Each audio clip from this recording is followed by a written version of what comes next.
తాకట్టులో ఉన్న బంగారాన్ని విడిపించి ఆ రోజు ఆన్లైన్ రేటుకే మేము కొంటాం. Sharma gold company.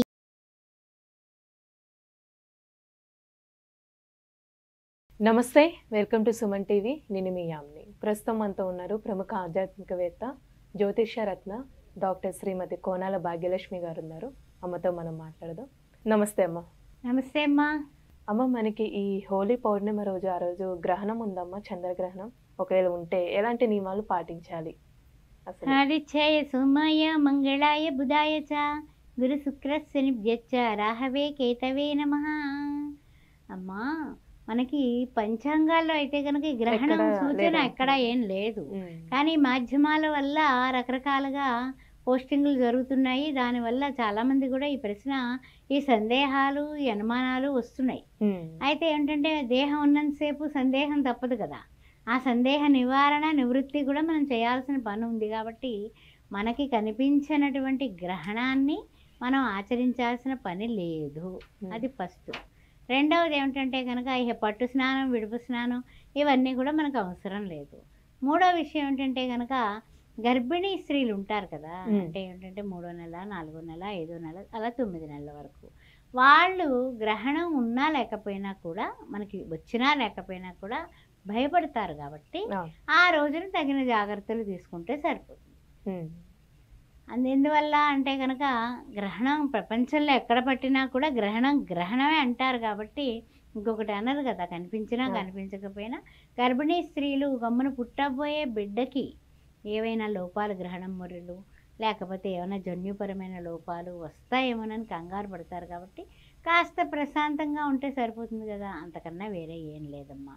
తర్వాత ఏంటంటే కనుక పెద్దవాళ్ళు, తర్వాత చిన్నపిల్లలు ఏ విధంగానే ఏం పాటించక్కర్లా. పట్టు స్నానాలు లేవు, విడుపు స్నానాలు లేవు, గ్రహణం అనేది లేదు అని చెప్పుకోవచ్చు. హోళీ పూర్ణిమ చక్కగా హోళీలు ఆడుకుంటారు ఎంత ఆనందంగాని. ఆనాడు కృష్ణ పరమాత్మ గోపికలతో కూడి ఒక కేళి జరిపాడు. అంటే ఏమిటి, అదంతా కూడా గోపాలకులు, గోపికలు, గోపాలుడు చేసినటువంటి ఆనంద హేళ హోళీ. అలాంటి పౌర్ణమి రోజున ఆనందంగా ఆటపాటలతోటి సంతోషంగా ఉంటారు. ఈ గ్రహణం గోల ఏమిట్రా బాబు అని తలపట్టుకునే వాళ్ళు కూడా ఉన్నారు. మనకి లేదు కదా ఏమిటి సంగతి అని ఆలోచించే వాళ్ళు. అందువల్ల ఏంటంటే కనుక ఈ హోళీ పూర్ణిమ రోజున ఎవ్వరూ కూడా ఏ విధమైన ఇబ్బంది పడక్కర్లేదు. అప్పుడు మనకి ఏంటంటే కనుక ఈ చంద్రుడు ఏ రాశుల్లో ఉన్నాడు అనేది చూసుకొని పౌర్ణమి రోజున ఆయా రాశుల వాళ్ళు కొంచెం జాగ్రత్త తీసుకుంటే చాలు, అంతకన్నా వేరే ఏం లేదు. అమ్మ, ఇప్పుడు మనం గ్రహణం ఒకవేళ ఉంటే ప్రెగ్నెంట్ లేడీస్ అనేది ఎలాంటి జాగ్రత్తలు తీసుకుంటే మంచిదమ్మా? రెస్ట్గా పడుకోవాలి, చక్కగా భోజనం చేసుకొని. గ్రహణం లేదు ఉందనుకుంటే చక్కగా ప్రొద్దున భోజనం చేసుకుని 10 గంటల లోపల 9 గంటలకు అలా పొద్దున భోజనం. సాయంత్రం కూడా గ్రహణం 3 గంటల వరకు ఉంటుంది అనుకో, సపోజ్ అంటే మాధ్యమాల్లో చూసిన దాన్ని బట్టి 10 నుంచి 3 అన్నారు. మనకు కనపడదు, మనం ఆ మధ్యలో ఏం తినకుండా తిరగకుండా ఉంటే చాలు, అంతే సరిపోయిందంతే. అంతకన్నా ఏం అసలు లేని దానికి ఇంక అసలు మనం జాగ్రత్తలు ఎందుకురా బాబు, భగవంతుడా ఏమిటి తలకాయ నొప్పని అందరూ తలపట్టుకుంటున్నారు ఇప్పుడు. కానీ వీళ్ళందరూనేమో ఏంటంటే అయ్యో గ్రహణం కదండి, ఏం చేయాలి అంటున్నారు.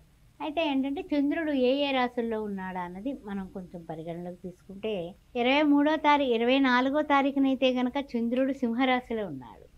చంద్రుడు సింహరాశిలో ఉన్నారు. కాబట్టి సింహరాశిలో ఉన్నటువంటి గర్భవతులు ఎవరైనా ఉంటే కనుక మఖ, పుబ్బ, ఉత్తర ఈ నక్షత్రాల వాళ్ళు తగినటువంటి జాగ్రత్తలు తీసుకోండి. ఎందుకంటే లగ్నాత్తు పడుతుంది కదా, అంటే జన్మ చంద్రుడే కదా అక్కడ ఉన్నాడు. అందువల్ల ఈ యొక్క సింహరాశి వాళ్ళు కాస్త జాగ్రత్త తీసుకోవడం మంచిది.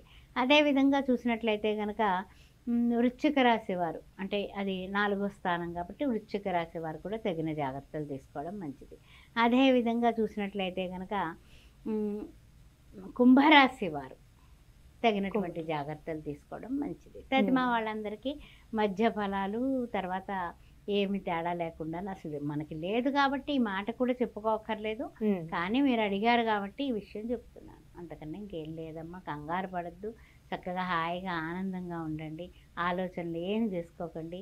పట్టు మీద చేసుకుని ఓం శ్రీ మాత్రే నమః, ఓం నమో నారాయణాయ, ఓం నమో భగవతే వాసుదేవాయ అని దివ్యమైనటువంటి నామాలు చేసుకుంటూ ఉండండి.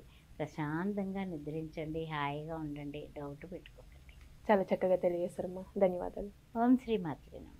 సుమన్ టీవీలో మీ పర్సనల్ అండ్ బిజినెస్ ప్రమోషన్స్ కోసం కింది నెంబర్కి కాంటాక్ట్ చేయండి.